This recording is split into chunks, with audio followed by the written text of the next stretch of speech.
Hey, I'm Christiana, and if you could just state your first and last name for me and the name of the project. My name is Benjamin Kadaffi, and I filmed The Nightmare Paradox. Awesome. And if you could please talk about the inspiration behind the piece. My own nightmares, really. I was writing a different project, and like an idiot, I was trying to watch a horror movie every night before I went to bed. And there were a couple nights where I woke up crying, because I'm a big pansy. But in that, I kept having these reoccurring dreams of being chased down a hallway. So I figured, what the hell, I'm going to write this out into a script and see where it goes, and then Nightmare Paradox was created. And then, as far as the location, where was it shot? It all over the place. I had a friend living in Portland at the time and a friend living in Belfair, Washington. So we went out to Portland, shot a lot of scenes in his apartment. Then we went out to the coast, shot a lot of scenes there. Then went up to Belfair, shot a couple scenes there.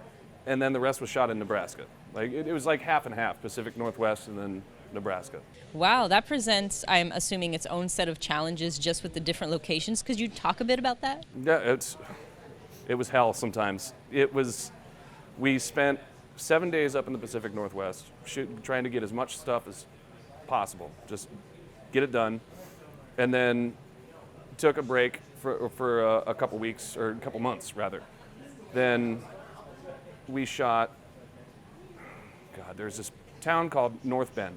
I had a friend that was kind enough, her family owned this old warehouse. We used that for a few of the scenes, and then a few weeks later we shot in the country on my friend's farmland, and we shot some scenes there, and it was just trying to get everything done in a timely manner, but it worked out because some of the actors, they weren't, because we all have full-time jobs. We don't filmmakers for a living. So the way we scheduled it was how everybody's availability worked. So it was a long project to film, but we finally got it done, even with all the location changes and everything. Well, congratulations on that. Is there anything else in the pipeline for you that you're working on?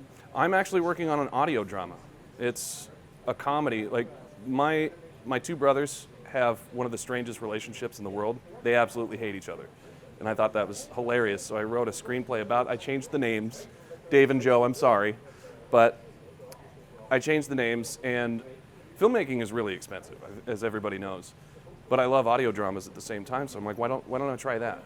I've never done an audio drama before, and we're getting the ball rolling on that, I think in late January, early February.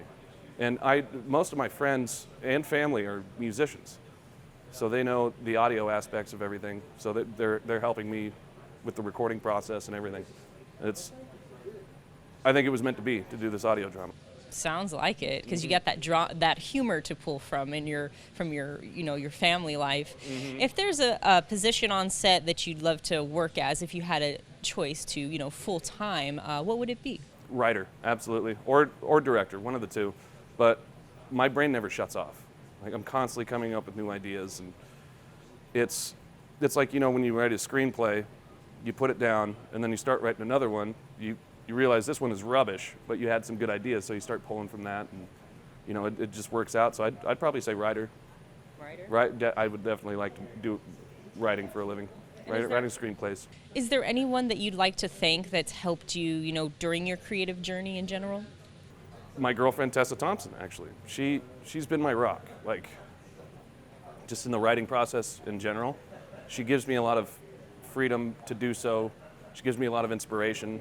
If I'm stuck, like the tagline for this movie, she helped me with that. I'm sitting there designing the poster, and my computer is right next to the bedroom door, and she's trying to sleep. I'm like, honey, I need a tagline. She's like, what about this? I'm like, perfect. There we go. Thank you. Love you. Beautiful. But she's my rock. She's my inspiration. To quote the town, she's my Eskimo. Ooh, very nice. Is there anything you'd like to tell Grayson and Ryan? Oh, they've been so friendly and so welcoming. This is one of the best film festivals I've been to, and I love the theme of it. I got the whole Sundance Tribeca. If you have a rejection letter from them, I just got my rejection letter on Friday from Sundance. So I know I actually want to show them as soon as everything's done and over with, because I know they're busy guys and they have to talk to everybody. But I'm actually excited. I'm going to frame that rejection letter, and I want to show them what I received from them. Heck yeah. And finally, if you could just look into the lens of the camera and say, I came here and I regret nothing. I came here and I regret nothing.